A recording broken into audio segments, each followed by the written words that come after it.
Let's take a look at Jatara Parivartanasana, supine twist. In Ananda Yoga, twists are all about opening the spine, both the physical and the astral spine, for an unimpeded flow of prana to the brain.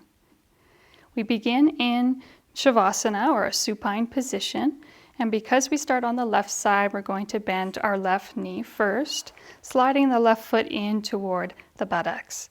Then we press down through the left foot as we lift our hips up off the floor and shift them over toward the left side about 4 to 6 inches, placing the pelvis back on the floor and resting a little bit of weight onto the right buttock at this point. Then we take our left foot onto the right thigh just above the knee, and we open our left arm out to the side, directly out from the shoulder with the palm faced up. Then we take our right hand to the left knee. We inhale, lengthen the spine before we exhale and start to roll over onto the right hip. And you can see how when we shift it out of alignment to start, now we're twisting into correct alignment. So there's this nice long line from the head through the torso and down through the leg.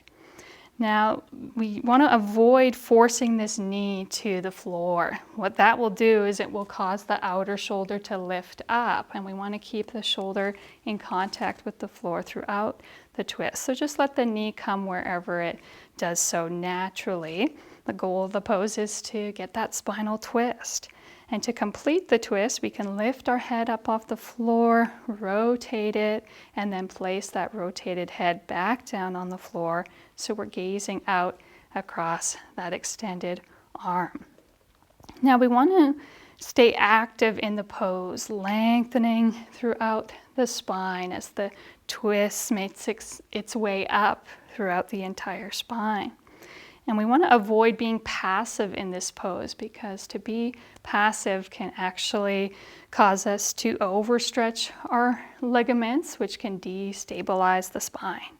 So we're active down through that bottom straight leg, stretching out through the heel. We're also lengthening up through the spine, the crown of the head. You can even feel that this top hip here is moving down away from the rib cage, especially if that helps your lower back to elongate. And as we lengthen and open throughout the entire spine, the practitioner can silently affirm, "I open to the flow of God's life within me." And to come out of the pose, we could bring our head back to center. Inhale, lengthen, and exhale as you lower your back against the floor and shift the hips back into alignment with the shoulders. You can rest in Shavasana as a nice neutral position to integrate the effects of this spinal twist before repeating on the other side. There are some variations to this pose. So as you come into the twist, there's an option to have your top leg straight. So you would either hold on to the foot with your hand, or if you're unable to reach your foot, you could use a strap, just looping it around. And this is a great option for keeping the legs nice and long, getting a little bit more of a stretch in this variation. And then to exit, you would release the strap or the foot, bending the knee, shifting your hips back to center as you relax in a neutral position. So that was Jatara Parivartanasana, supine twist.